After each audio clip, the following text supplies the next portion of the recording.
Jalan tol Cipularang merupakan singkatan dari Cikampek Purwakarta Padalarang, yaitu ruas tol yang menghubungkan wilayah Cikampek hingga Padalarang di Jawa Barat. Tol ini menjadi bagian penting dari jaringan jalan tol yang menghubungkan Jakarta dengan Bandung. Berdasarkan sejarah, proyek pembangunan tol Cipularang alias Jalan Tol Cikampek Purwakarta Padalarang sudah dimulai pada 1991. Pembangunan tol ini memakan waktu sekitar 14 tahun hingga dapat beroperasi. Tol Cipularang dibuat menjadi penghubung Jakarta dengan Bandung. Dengan panjang lintasan sekitar 58,5 km, jalan tol ini berhasil memangkas waktu tempuh dari Jakarta menuju Bandung secara signifikan. Tak heran jika kemudian tol Cipularang menjadi jalur utama yang sangat vital bagi masyarakat, industri, hingga sektor pariwisata. Namun banyaknya kecelakaan membuat kita bertanya-tanya, apa penyebab terjadinya kecelakaan di tol Cipularang?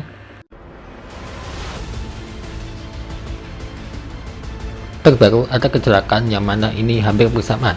Dua kecelakaan yang hampir bersamaan di tol Cipularang, yang mana beberapa kali tabrakan truk, dan kemudian ada bus yang menabrak pembatas jalan.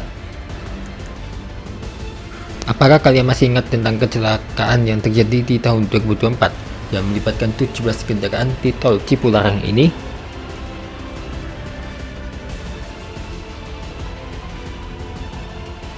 Tak cuma sekali dua kali, sudah banyak sekali kecelakaan yang terjadi di tol Cipularang. Dan berikut rentetan kecelakaan yang terjadi di tol Cipularang.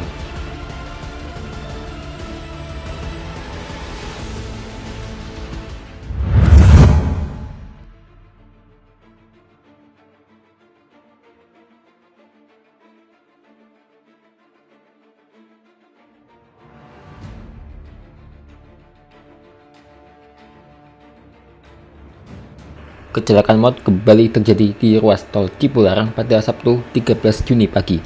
Seorang pengemudi truk dilaporkan meninggal dunia setelah kendaraan yang dikemudikannya kehilangan kendali, menabrak truk lain, lalu terbalik di kawasan kilometer 100.800A arah Jakarta menuju Bandung. Korban diketahui bernama Oki Budiansyah, 43 tahun. Ia meninggal dunia di lokasi kejadian akibat kecelakaan yang terjadi sekitar pukul 7.35 WIB. Berdasarkan informasi yang dihimpun, kecelakaan bermula ketika sebuah truk losbak bernomor B9158TYK yang dikemudikan Willy Joanika Pakpahan melaju di jalur tol Cipularang. Di saat bersamaan, truk ringan bernomor B9211JDA yang dikemudikan korban melintas di belakang kendaraan tersebut dan berupaya mendahului kendaraan yang ada di depannya. Akibatnya, bagian depan kendaraan korban menghantam bagian belakang kanan truk losbak sebelum akhirnya terbalik dan menghantam pembatas jalan. Petugas yang datang ke lokasi langsung melakukan proses evakuasi. Jenazah korban dibawa ke Rumah Sakit Kawaluyaan untuk penanganan lebih lanjut. Sementara itu, kendaraan yang terlibat kecelakaan dievakuasi menuju Polderek Jatiluhur, Kabupaten Purwakarta. Polisi menduga kurangnya antisipasi saat berkendara menjadi salah satu faktor yang memicu kecelakaan tersebut. Tidak lama setelah kecelakaan maut tersebut, insiden lain terjadi di kilometer 100.700B tol Cipularang arah Bandung menuju Jakarta. Sebuah bus MGI mengalami kecelakaan tunggal saat melintas di lokasi tersebut.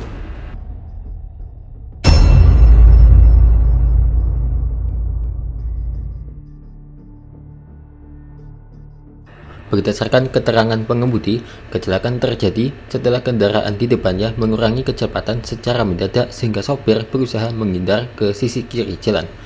Setiba di TKP, menurut pengakuan pengemudi, kendaraan di depannya mengurangi kecepatan sehingga membuat pengemudi menghindar ke kiri dan menabrak median luar.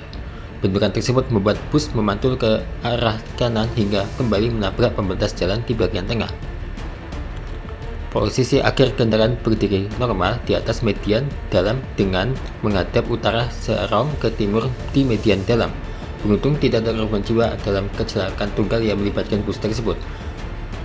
Petugas kemudian mengevakuasi kendaraan ke Polderek Jatiluhur untuk penanganan lebih lanjut. Di tahun-tahun sebelumnya, banyak sekali rentetan kecelakaan yang terjadi, termasuk kecelakaan yang dialami oleh Saiful Jamil pada tahun 2011, dan begini kronologi kejadiannya.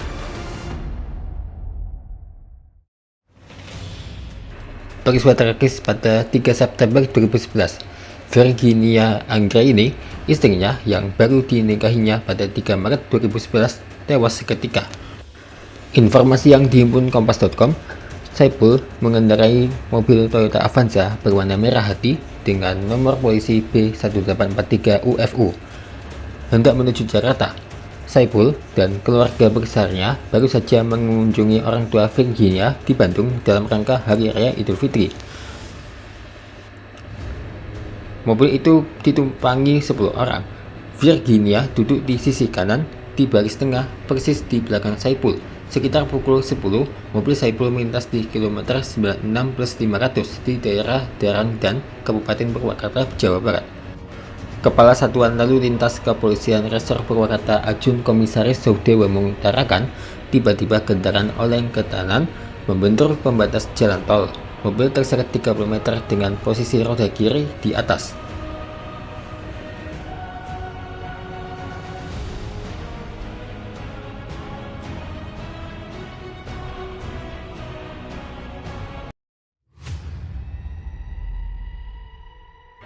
Salah satu tragedi yang masih lekat dalam ingatan adalah kecelakaan beruntun di Tol Cipularang pada 2 September 2019. Sebuah truk tanah yang remnya blong akibat muatan melebihi kapasitas menyeruduk antrian mobil yang sedang berhenti karena ada kecelakaan di depannya. Peristiwa mengerikan yang melibatkan 20 kendaraan di kilometer 91 ini menelan 8 korban jiwa dan 28 orang luka-luka. Kita bisa lihat rekaman yang satu ini. Betapa seramnya tabrakan maut yang ini. Kabarnya, polisi menetapkan 2 sopir dump truck, SB dan TH sebagai tersangka dalam kecelakaan beruntun di Tol Cipularang kilometer 91. Kecelakaan bermula dari kelebihan muatan yang dibawa SB dan TH, keduanya membawa tanah. Dump truck yang hanya bisa membawa 12 ton tanah, saat itu diketahui keduanya membawa 37 ton tanah. Hal itulah yang menyebabkan fungsi rem terganggu, ditambah kontur jalan di tol tersebut menurun. Rem yang tidak berfungsi dengan baik membuat dump truck yang dikemudikan DH meluncur. DH mencoba mengambil jalur kiri dan akhirnya terguling. Hal itu membuat banyak sekali kendaraan berhenti. Hal serupa terjadi terhadap dump truck yang dikemudikan SB. Karena kelebihan muatan dan rem tidak berfungsi dengan baik, dump truck itu meluncur kencang hingga menyebabkan kecelakaan beruntun. Tersangka S dikenakan 310 ayat 4 dan 310 ayat 3, ayat 2 dan ayat 1 UU nomor 22 tahun 2009 tentang lalu lintas angkatan jalan Jumto pasal 359 dan pasal 360 KUHP. Ancamannya yang tertinggi dari pasal-pasal tersebut adalah 6 tahun. Wah, semoga jadi pelajaran ya dari kejadian naas yang terjadi pada tahun 2019 ini.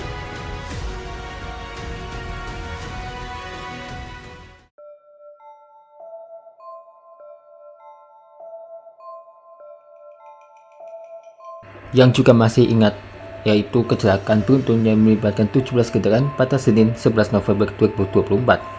Adapun awal mula kecelakaan melibatkan belasan kendaraan terjadi lantaran truk pengangkut kardus terguling pada pukul 15.15 WIB. Truk tersebut menghantam beton pembatas di tengah-tengah ruas tol yang memisahkan kendaraan dari arah berlawanan. Akibat kejadian tersebut, lalu lintas di ruas tol Cipularang kilometer 92 arah ke Jakarta tertutup, sedangkan jalur sebaliknya dibuka 2 lajur untuk dapat dilalui. Saat ini petugas representatif Office 3 Jasa Marga Metropolitan Toll Road melalui Jasa Marga Toll Road operator dan kepolisian dilengkapi dengan ambulans, derek, dan rescue telah berada di lokasi kejadian dan melakukan pengadukan yang dibutuhkan. Melansir dari Kompas.com, sebagai upaya mengurai kepadatan, pengguna jalan dari Bandung arah Jakarta yang akan melintas dialihkan keluar melalui Tol Cikamuning kilometer 116 dan masuk kembali melalui gerbang Tol Jatiluhur di kilometer 84. Sementara itu, Kabid Humas Polda Kalbar Kombes Jules Abraham menyebut jika pemicu kecelakaan lantaran truk pengangkut kardus mengalami rem blong, lalu menabrak mobil-mobil di depannya dan memicu tabrakan beruntun.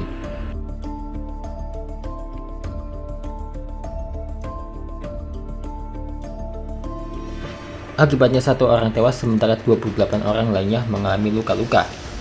Petugas masih berjibaku melakukan evakuasi terhadap kendaraan-kendaraan yang terlibat kecelakaan beruntun. Berdasarkan keterangan di Lantas Polda Jabar, ada 17 kendaraan yang terlibat kecelakaan.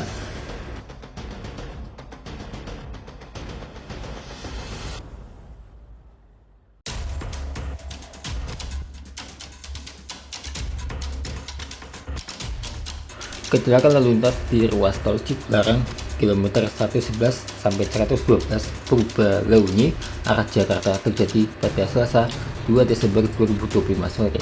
Kecelakaan beruntun yang melibatkan 9 kendaraan itu mengakibatkan 1 orang meninggal.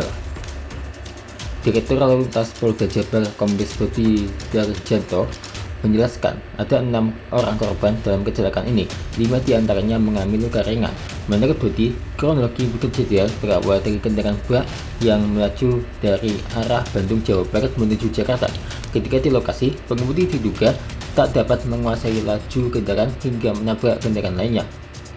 Kendaraan LOS bak melaju dari arah Bandung menuju Jakarta dengan kecepatan sedang. Saat di lokasi, si pengemudi diduga tidak bisa menguasai laju kendaraannya sehingga menabrak 8 unit roda 4. Lebih lanjut, cuaca saat itu gerimis sehingga diduga pandangan menjadi terbatas dan permukaan jalan dalam kondisi basah. Hal tersebut memengaruhi jarak henti semakin panjang ketika melakukan pengereman. Tabrakan yang melibatkan 1 truk dan 8 kendaraan kecil ini tak terhindarkan.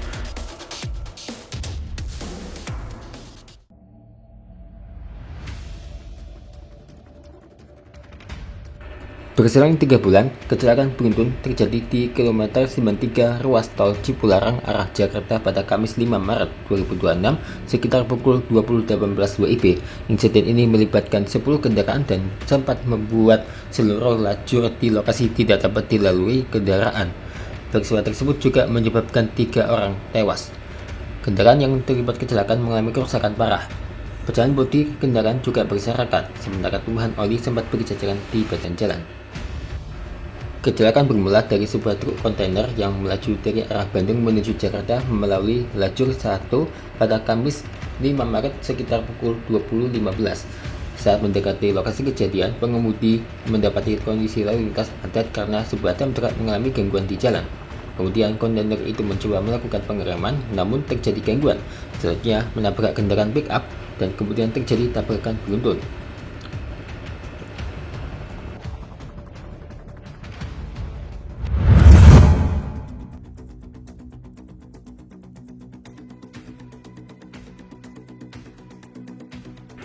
Ruas tol Cipularang yang menghubungkan Jakarta dan Bandung telah lama menjadi saksi berbagai kecelakaan tragis. Salah satu titik yang paling banyak menyimpan cerita kelam hingga berujung kecelakaan maut adalah antara kilometer 90 hingga kilometer 100. Lantas, benarkah kecelakaan beruntun yang sering terjadi di tol Cipularang merupakan hal yang mistis?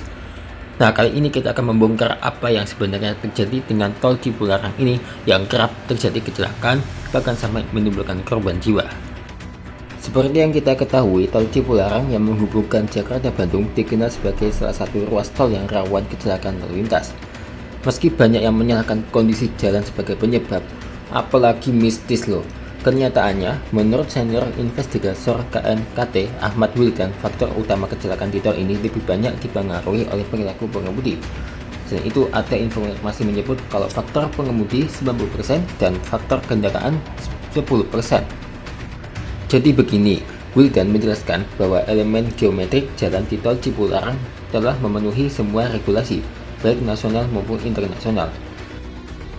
Elemen-elemen geometrik seperti penampang melintang jalan, alinyemen vertikal, dan alinyemen horizontal sudah melalui audit dan dipastikan sesuai standar. Alinyemen vertikal yang mengatur turunan jalan memang tidak bisa dihindari karena tol ini menghubungkan wilayah dengan ketinggian yang berbeda. Namun meskipun jalan menurun, parameter kemiringan sudah sesuai dengan ketentuan yang berlaku. Sehingga faktor manusia adalah penyebab utama tingginya angka kecelakaan tol Cipularang, terutama saat jalan menurun atau hujan. Nah, pengemudi yang tidak memahami teknik mengemudi di jalan menurun seringkali mengabaikan keselamatan dengan memacu kendaraan menggunakan gigi tinggi di jalan yang mulus dan lebar. Padahal, kondisi jalan menurun dengan panjang 4 km seperti di beberapa titik tol Cipularang sangat memerlukan kewaspadaan tinggi.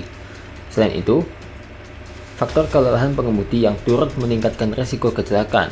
Pengemudi yang sudah kelelahan cenderung mengurangi konsentrasi, membuat mereka lebih rentan terhadap kecelakaan.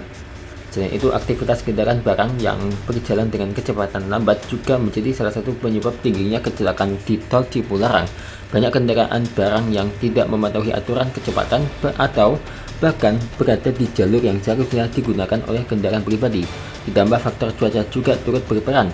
Hujan deras atau bahkan rintik-rintik hujan dapat membuat permukaan jalan menjadi licin, memperburuk kondisi berkendara. Ada pula pihak terkait menemukan bahwa beberapa kendaraan mengalami overheat pada kampas rem, yang mengindikasikan bahwa kendaraan tersebut mengalami kesulitan dalam mengendalikan kecepatan. Kejadian ini memperlihatkan bagaimana kecepatan yang tidak terkendali dan kondisi kendaraan yang tidak optimal dapat memperburuk keadaan.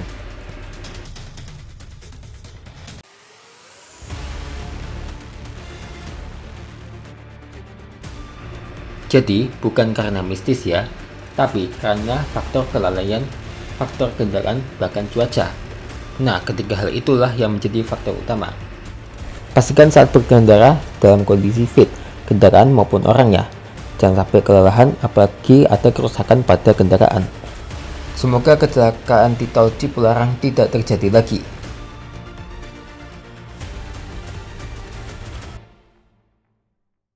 Hadiahnya antara lain yaitu Siapa namanya aku lupa. Siapa namamu? Aal. Sepeda lipat. Ada Aal mesin Abdi. cuci, Ya, Aal dan Abdi. ada blender, ada mesin penanak nasi,